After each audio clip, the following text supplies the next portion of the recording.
Hello there ladies and gentlemen, I'm Paul TX141 Walsh, welcoming you to some all new World of Warships gameplay today on our channel. In this episode we'll be concluding our ranked analysis trilogy with a domination game on the map Trident. This game is taken from the Premier League, i.e. where I was in rank 3 at this point and only 7 stars away from rank 1. The reason I've decided to pick this game in particular is because this is a very tight game and it emphasises a third and final point in terms of our concepts which we've analysed, the first being the idea of using the squishy nature of the Pensacola in order to bait out an enemy push and thereby punish the enemy team via a successful team ambush. The second concept being the idea of analysing the relationships between your teammates and yourself and the relationships between the enemy team's members and trying to buff the team relationships on your side, meanwhile breaking up the relationships on the enemy team's side. And the third and final point, which builds upon these 2 points, and in my opinion this is the thing that enabled me to get to rank 1 above all else, is the concept of being in the right position. Not necessarily to punish opponents or to make the right counterplay, but be in the right position to contribute at all times. Now this may sound simple, but a lot of the time we do find when we're playing World of Warships, you and I mostly agree, that we're not always in the right position to use not necessarily our ship effectively, but to be able to provide an effective contribution to our team's efforts. But here I feel I got it right every time, and I feel that as I went through the Premier League and moved from rank 5 to 4 etc, that this concept became so crucial that it's what enabled me to pull off some strings of wins in some rather adverse matches. Now let's talk about the initial situation. Our team's gone towards Bravo. We guessed that was going to happen, we discussed it in the chat straight away. The reason for this is because the enemy team's build-up was made towards Alpha, i.e. whereby they've got 2 light cruisers that work very well around land masses, an Atlanta and a Fiji. So we assumed that was going to happen, and our destroyers that have gone towards Alpha are going to torpedo the objective and then pull back. And on top of that, our destroyer that went towards Bravo hasn't spotted anything, they're starting to cap, so we know the enemy push has got to come through Alpha, and it's confirmed when the enemy ships are spotted. But another key piece of information has just been provided by a Bleacher Visca. That is, they've been detected by radar. So what that tells us is the enemy Atlanta has pumped out radar really early. 2 minutes into the game, Atlanta has triggered their radar. Now this suggests to me at the time, mentally, that Atlanta player is not confident. And in fact, they're panicky. i.e. if they get into a situation whereby a load of torpedoes come their way, as well as trying to torpedo beat, they'll instantly switch to radar in order to try and find the destroyer that sent those torpedoes.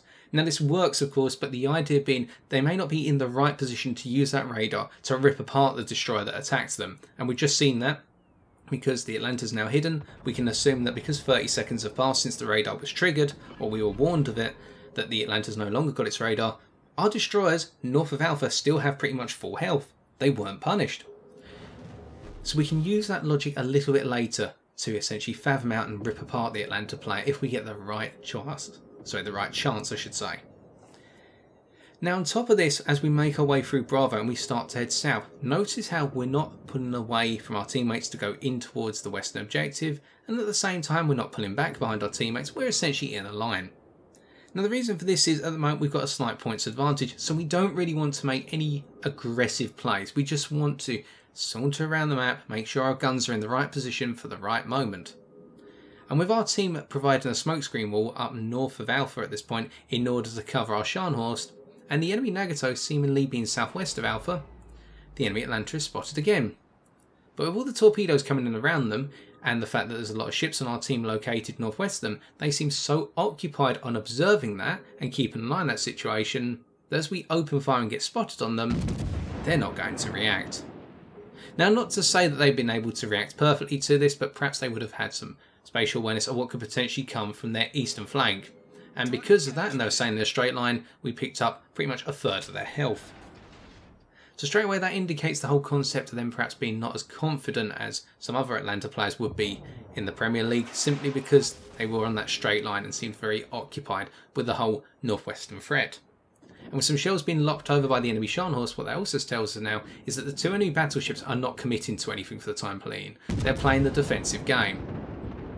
As we open fire over the landmass here using our armour piercing, we automatically switch to high explosive because we now want to focus on one of those battleships and score at least 1 fire in order to bleed some health and hopefully trigger their damage control and their damage repair party. If we can do that, that takes away their key resources and puts them at a disadvantage. And allows our teammates to score fires and torpedo floods, which are going to be able to carry on and run away and pick up a load of health damage. And we can see we've just lost our Akatsuki to the enemy Sims. Now this puts the points lead on the enemy team's side, and this is where our team's going to start making an aggressive play. But notice we're not talking about it in the chat. We're all just looking at one another and starting to saunter towards Alpha. In fact, if anything, I'm currently pulling back behind our battleship, i.e. our Nice now, in order to enable them to take the lead, because they have the ability to rush in and pull off some fire, and I can support them on that. And I'm also sitting with our Sims as well, because I get the feeling that the enemy destroyers, which haven't really been detected so far, are playing a very controlled game. They want to try and punish lone destroyers, just like the enemy Sims punished our Akatsuki.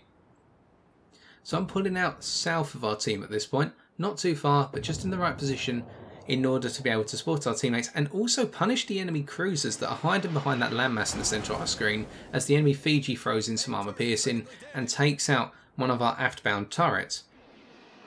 Now we'll get that turret back shortly, and we're holding our fire in order to enable that turret to come back to life, and we can reload it and we can fire for full salvo.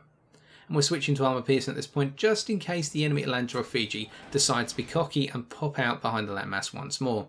Although it's very unlikely because I'll sim through their torpedoes towards the corner of the landmass on our screen. So we're looking at the enemy Nagato at this point, and we decide to throw off some armour piercing once turret number 3 has loaded, so that we can get off the full salvo. Unfortunately, this salvo isn't really going to do much, as we're going to see. It only gets us spotted, but it does take the enemy tension towards us for the time being and away from some of our teammates potentially, with one ship focusing on us. But as we can see, one shell broke on the armour and one shell bounced. Not very good.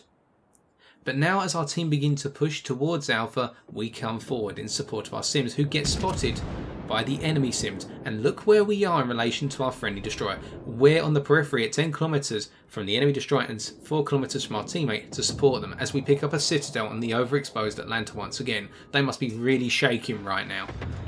And the fact they've only got about 3,000 health left. And here we can help punish the enemy Sims, because they thought it was just going to be a standard 1 versus 1 engagement. No sirs, we get a penetration and 2 over penetrations.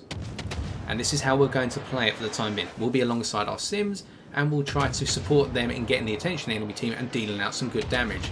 And first things first, let's get that Atlanta player out of the game. We take them out, we put the points lead back in our favour. So there goes our armour piercing. Can we get it? Bingo, that's a kill. And now the lead is back in our hands. So at this point, I decide, right, I'm going to play off for a little bit. I'm just going to pull back, done the right thing. We picked off an enemy ship. Our Sims has been enabled to stay alive and have half their health remaining because we supported them. And our Sims is disengaging as well. We're both thinking alike. We're going to pick up the points lead and not overplay our situation. As we take a couple of hits there from one of the enemy battleships, or one shell in particular. And as soon as we say that, the enemy Fiji picks off our Scharnhorst, who played in a little aggressively by the looks of things. And they were significantly north of us, so we couldn't support them. So we've got to turn around at this point because we need to get the points lead back. And the fact we're being detected means that it's very likely that one of the enemy destroyers has come out from the smoke screen. We're assuming it's the Sims. And what we said to our friendly destroyers, find the enemy destroyers. Because if they can do that, we can support them. And we're turning our bow towards the smoke screen because we would assume that's where the torpedoes are coming from. Now the enemy Scharnhorst and the enemy Fiji are out in the open at this point. Or at least in terms of how we can see them. And they've got a load of torpedoes heading towards them. They'll dodge those torpedoes, but it means they're in a situation where we can start to drop in a lot of shells. A fire on the Scharnhorst with high explosives straight away. We also get radio located, but we're not too interested in that. That doesn't really matter to us. We'll be fine about it. But we're heading towards that smoke screen because we've got a feeling some torps are on their way. Because someone is continuously targeting us. It actually appears to be the Fiji who's just disengaged from us. But we just have a sneaking suspicion it's not the Fiji that we've got to worry about.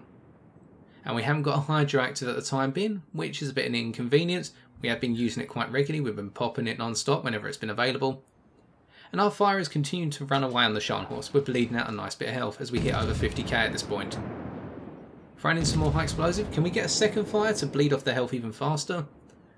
And it looks as though potentially the enemy Fiji is coming back around for another pass. And here's those torpedoes that we predicted would come our way. And because we decide to cut our speed, we can react to them well enough in time. They look to be Sims torpedoes, or at least we'd assume so, due to their overall velocity, and because of the angle we have to keep towards the smoke screen, we are going to get hit quite severely by the enemy Fiji. But note how now that the torpedoes have gone by, we can rotate towards the Fiji. So we've read into the enemy team's relationships, how they're working together. One sending in torpedoes one way, the enemy crews and the enemy Scharnhorst holding north of us instead in order to try and punish us on the side. And we're in a position to roughly hold on to our health as best as possible as we pick up 4 penetrations on the Scharnhorst. And the enemy Sims, because we crept towards their smoke screen and the fact that our friendly Sims has decided to spot them working with us, it means that we can punish this enemy Sims player and take them out of the match as we fire off our high explosive salvo of our front guns, and that's our second kill. So the points lead is back on our side of the fence once again, and we're in the right position to punish that Sims when they were spotted. So with that key asset of the enemy team now out of the way and they've lost their southern vision, the enemy Fiji gets spotted. Now unfortunately they get spotted just as they're building up their speed, and what it means is our high explosive shells all hit into the landmass. It's unfortunate, we would have loved to have punished that, but we got the key punish out the way, and that was taking the Sims out. So the next target on our radar is the enemy Scharnhorst for the time being. We want to get another fire. The previous one has expired, let's get another, let's drain that health down a little bit more. And we've thrown out our Hydro once again. May have been a little bit presumptuous to do it, but just in case some torpedoes on their way. And sure enough, the Fiji sent torpedoes. It was the right call to make. Of course, we've disengaged, we've pulled back because our team's got the points to lead, and see how we're constantly teetering between the whole concept of being on the assault and being on the defence. And our Sims is doing the exact same off to our western side right now. Whenever we pull back, they pull back. We're reading each other. And we've just noticed on the minimap as well that there's an enemy destroyer all the way out on the eastern side of Bravo. Now this is important, this needs to be blocked. If that destroyer is blocked as they become unspotted, that means they can't take Bravo behind our backs and they can't cause us to fight on 2 fronts. Now the problem of course with that as we set a fire on the enemy Scharnhorst for our high explosive once again is how many ships do you commit to blocking that potential push? As we pick up the high caliber achievement as well. Well, we're going to make it look as though we're actually committing to preventing that enemy destroyer from coming to Bravo, as we continue to open fire with the long range of our guns, i.e. the 15.7 kilometres. But in actuality what we're doing is, as we set a second fire on that Scharnhorst, not sure if it's still bleeding, no it's not, unfortunately they've been put out, that's a resource gone for the time being. The logic behind what we're doing right now is, because we're pulling back, we're making the enemy team think the Pensacola's pulling back to defend Bravo, as we become unspotted. And whilst we would like to throw one more salvo towards the Fiji, we're holding fire to provide that assumption, but the last they saw of us, the Pensacola was pulling back. And we fire off this one more salvo because we think actually we want to assure the enemy team that's exactly what we're doing. And we're going to remain detective for a bit, and we're not going to curve too rapidly towards Bravo, we're just going to keep up the whole concept of, well, the Pensacola's retreating. And our team at this point, the Gneisenau's gone charging in, but notice how they're being supported by our Belfast and Sims. And we're on hand right now to either turn 180 degrees and go into the bush with our speed. Alternatively, we can go up towards Bravo and just make the counterplay against the enemy destroyer's push. And the thing I point out on the minimap at this point to our Gneisenau is don't push, because we've got the lead, you don't want to push, you've got to let the enemy team be the aggressors. And indeed it pays off with the enemy Nagato taking a big hit, looks as though from our Gneisenau. Just constantly emphasising, again, that whole concept of switching between the offensive and the defensive play. Because I found a lot of games were lost in ranked, especially in the Premier League, when teams that were winning decided we need to be more aggressive than we really do need to. Remember, you can win via points, not just by getting kills. And here, our Bleacher Whisker points out that enemy DD that was seen last coming around what was the eastern side of Bravo is close. So we're going to investigate for the time being. But notice how our team are all clustering up together now. We're all heading back towards Bravo as a group as the game enters its final stage. We're at 850 points, the enemy team's 800 points. And as we get detected by opening fire, we're not being targeted by anyone. So what that tells us straight away is the enemy destroyer that's potentially around Bravo isn't as close as what we may have thought. Alternatively, they're occupied on a different target. And with no fire coming in and no targeting on us to indicate torpedoes have been briefly targeted towards us, we can feel pretty safe. But what isn't going to feel safe is the enemy Scharnhorst, as they burn to death for our third kill. Cleaning them off, and the fact our Bleacher Whiskers just told us they're not being detected anymore, but we are temporarily. All 3 enemy ships detecting us, sorry, not detecting us, targeting us. It could mean anything, as we spot the enemy Bleacher Whiskers torps. So that's the torps that eventually decided to come in. And with our team having a significant points advantage at this point, I type in once more, hold position, watch for talks, because we've got this game if we want it now. Of course, we've got a lot of ships that are on low health, our Sims and our Gneisenau, and the enemy Bleachervisca is harassing our Gneisenau. But the Bleachervisca being all the way in the north means that we don't really need to worry about trying to chase that off, because we're a long way away, and on top of that, all of our teammates are looking towards it. But because all of our teammates are looking towards the Bleachervisca and working together on it, that leaves a key gap in our team, and that is, if the enemy team make a push through the middle right now and pick off 2 of our ships, they've got this game. They will reverse it right at the last moment. And we're going to see our Gneisenau falls victim to that, with the fact they're being continuously spotted when they spot the enemy Nagato again. Whereby both ships on very low health, and I'll point out on the minimap at this point, team, Nagato's on very low health, can we get rid of it? And that is my intention as well, to try and remove it from the game. But in the short term, my intention is to get into the centre of the map, because I want to prevent anything from pushing through the smoke screen off towards my port side, and anything trying to get to our Sims that's on 1,700 health, as the Nagato takes out our Gneisenau, and that means the enemy team can make one last push for victory, as a lot of our team seem very focused on taking out the Bleachervisca in the north. We're radio located, the enemy Fiji now comes in towards a central push, we're right in the position to counter this and make the game breaker. Whereby the Fiji's coming across, we're detected, and note how they very quickly turn their bow towards us. They didn't want this to happen. This prevents them from making the game-changing push. They open fire, we're not sure who at, we're assuming it's probably us. We're being shot on our port side, and it looks as though it's coming from an enemy destroyer. We're not too worried. It's a load of high explosives, so it's got to be from most likely the Japanese destroyer on the enemy team. I believe they did have a Japanese destroyer. Our team throws some torpedoes towards the Fiji. A little bit inconvenient on our starboard side. That narrows our manoeuvring options, but we'll work with it. But at this point, we are now engaging the Fiji in essentially a bow-on-bow engagement. Or the Fiji's got a bit of a angled broadside towards us, but American armour piercing doesn't care about that. It just picks up a citadel, and crippling off the enemy Fiji allows our team to pick up the win by taking them out. Let's take a look at the post-game stats. Well, that was a close match to call, and we can see as part of the victory we achieved the high calibre for damaging at least 4 enemy ships, where the damage caused must exceed 30% of the total health pool of all the ships in the enemy team.